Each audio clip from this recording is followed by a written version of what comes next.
O Novo Testamento começa com a declaração de que Jesus Cristo é filho de Davi, filho de Abraão, Mateus 1 verso 1. Abraão foi o patriarca a quem Deus prometeu pela primeira vez a terra de Canaã, Gênesis 15 verso 7, e Davi foi o homem a quem Deus prometeu o trono de Israel, com uma dinastia destinada a sucedê-lo, 1 Crônicas 17 verso 11. Como descendente de Davi e Abraão, nosso Senhor Jesus Cristo receberá o trono de seu pai Davi, Lucas 1 verso 32.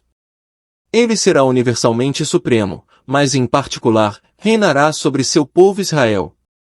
Nessa altura, estarão reassentados na sua terra, cujo território se estenderá até as fronteiras prometidas a Abraão há séculos. O trono e a terra são dele. O pano de fundo da aliança davídica é encontrado nos primeiros versículos de 2 Samuel 7, com sua passagem paralela, 1 Crônicas 17. Davi havia insinuado a Natã que ele estava interessado em fornecer uma estrutura permanente para abrigar a arca, e sem consultar o céu, o profeta deu sinal verde. Naquela noite, Deus o instruiu a reverter o conselho errado. Ele transmitiu essa revelação a Davi literalmente, 2 Samuel 7 verso 17, e nela estão consagrados os detalhes da aliança de Deus com ele. Antes de delinear a aliança, Deus fez um resumo de seu relacionamento com Davi, relatando sua escolha dele como rei e sua presença com ele para lhe dar vitória e fama. A segurança contínua de Israel na terra também foi assegurada, versos 8 a 11. Embora isto esteja no preâmbulo da aliança, é crucial, porque no cumprimento final da promessa de Deus, o Messias governará num ambiente onde a paz permeará todas as esferas da vida. Ele é rei de Salém, rei da paz.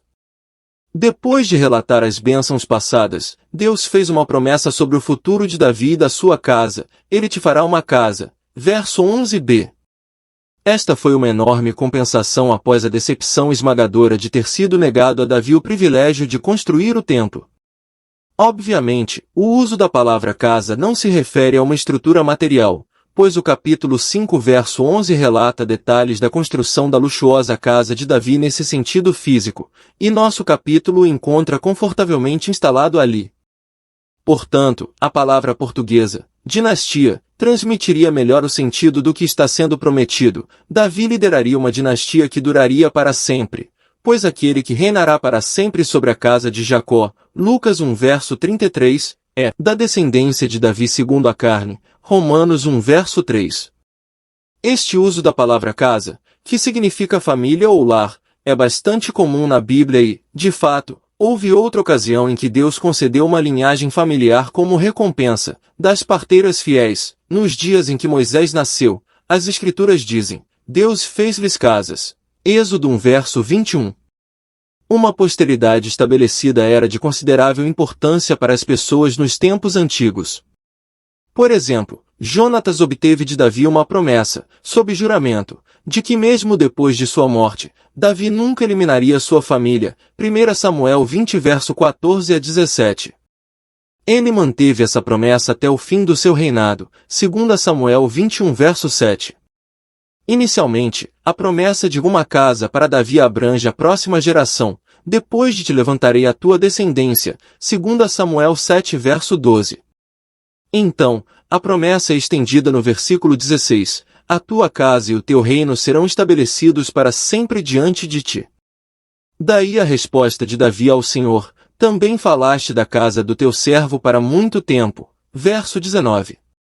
Seu sucessor imediato seria responsável pela construção do templo, verso 13, e Deus o trataria como filho, o que envolveria disciplina, se necessário. No entanto, a experiência de ser deposto do reino como rei Saul nunca seria replicada, versos 14 e 15. Na verdade, o trono nunca se afastaria da linhagem de Davi, verso 16. Depois que a nação foi dividida, nunca houve uma dinastia estabelecida no Reino do Norte. Golpes militares perpétuos resultaram na transferência do poder dos reis para os generais. As coisas eram diferentes no Sul. A aliança com Davi foi mantida e o trono de Judá foi constantemente ocupado por seus descendentes.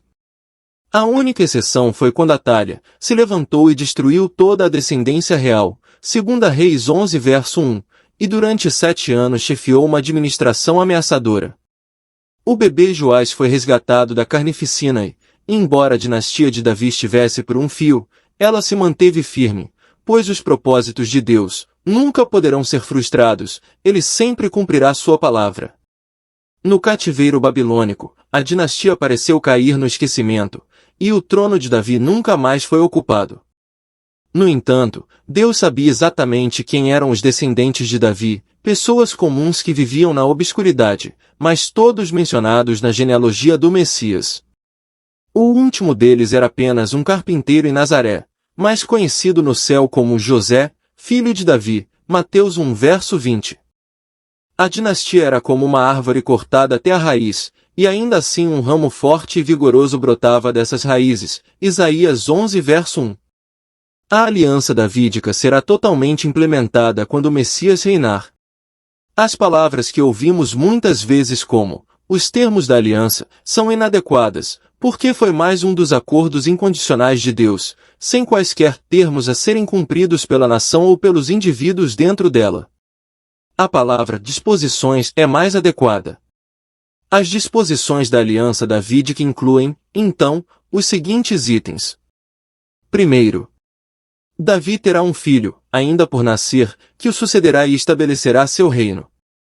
Segundo, este filho, Salomão, construirá o templo em vez de Davi.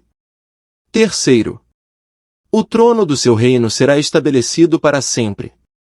Quarto, o trono não lhe será tirado, Salomão, embora seus pecados justifiquem o castigo. Quinto, a casa, o trono e o reino de Davi serão estabelecidos para sempre. Algumas destas disposições tiveram o seu cumprimento historicamente, mas a plena implementação da aliança aguarda o futuro, quando o Senhor Jesus assumir o trono.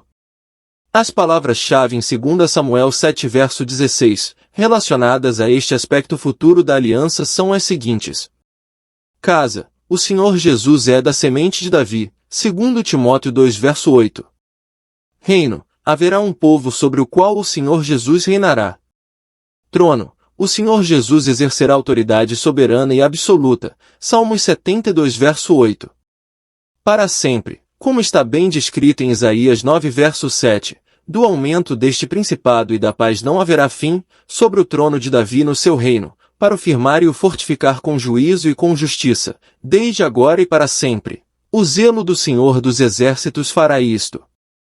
Jeremias corrobora ao profetizar que o Senhor levantará Davi, um renovo justo, que administrará com sabedoria e justiça, e que é identificado como Jeová Tzidkenu, pois o filho de Davi é o Senhor de Davi, Jeremias 23 versos 5 e 6, e Salmos 110 verso 1. Em todas as pessoas existe certo conhecimento do bem e do mal, mas a tendência geral da maioria é a de tomar por padrão as normas que julgam estar ao seu alcance. Por exemplo, o bêbado acha não fazer mal beber demais, mas considera como um grande pecado roubar. O avarento, que habitualmente se serve da mentira para conseguir bons negócios, tranquiliza-se pensando, todos têm que mentir, sem o que é impossível negociar, mas não me embriago como alguns. Outro, que se tem por muito sério e moral, julga ser cumpridor de todos os seus deveres e olhando ao seu redor, despreza os que são abertamente pecadores, porém nunca se lembra de quantos maus pensamentos e desejos pecaminosos tem abrigado no seu íntimo, sem que outros o saibam, e que Deus julga o que se passa no coração, embora o homem veja apenas a vida exterior. Assim, cada qual se felicita comparando-se com quem tenha feito coisas piores. Porém existe um padrão de justiça, que é o da justiça de Deus. Quando a consciência de alguém começa a despertar e a encarar o pecado da forma como ele é visto por Deus, então compreende que é culpado e que está arruinado, não tentará justificar-se procurando descobrir alguém que seja pior, antes, com toda franqueza, confessará o seu pecado, condenando-se a si mesmo, e manifestará ansiedade por saber se é possível que Deus lhe perdoe. Sim, o coração depravado do homem encontra alívio e consolação ao descobrir alguém que seja pior do que ele próprio. E, ainda mais, não pode suportar que Deus exerça a sua graça. A graça, que significa o perdão não merecido de todo e qualquer pecado, sem que Deus exija coisa alguma à pessoa assim perdoada. É um princípio tão contrário a todo o pensamento humano, tão elevado acima do homem, que este o detesta, e no seu íntimo por vezes o classifica de injustiça. É muito humilhante termos de confessar que dependemos inteiramente da graça, que nada que tenhamos feito, ou possamos fazer, nos tornará aptos para Deus, antes, que tudo aquilo quanto temos que nos recomende a graça de Deus é tão somente a nossa miséria, pecado e ruína. Quando Adão se reconheceu culpado, lá no jardim do Éden, foi se esconder, voltou as costas ao seu único amigo, precisamente quando mais necessitava dele. E assim é ainda hoje. O homem tem medo daquele que é o único realmente pronto a perdoá-lo. Torne para o nosso Deus, porque grandioso é em perdoar, Isaías 55 verso 7. Se você, querido amigo, deseja possuir o perdão pleno e gratuito que provém de Deus, importa que, antes de mais nada, como pecador culpado, se encontre a sós com Jesus, consciente da sua culpabilidade. Isto sem que primeiro você faça quaisquer promessas ou tentativas de melhorar a si mesmo. São os seus próprios pecados que o levam à presença daquele que morreu pelos ímpios. Porque Cristo, estando nós ainda fracos, morreu a seu tempo pelos ímpios, Romanos 5 verso 6. Quando o príncipe de Gales procurava em certa ocasião descobrir um preso digno de ser perdoado, pôs de parte todos os que alegavam não serem culpados, mas escolheu um velhote que, chorando, confessou com franqueza e vergonha ser culpado, e que bem merecia ficar encarcerado. O Salvador que nos perdoa disse, eu não vim chamar os justos, mas, sim, os pecadores, ao arrependimento. Lucas 5 verso 32.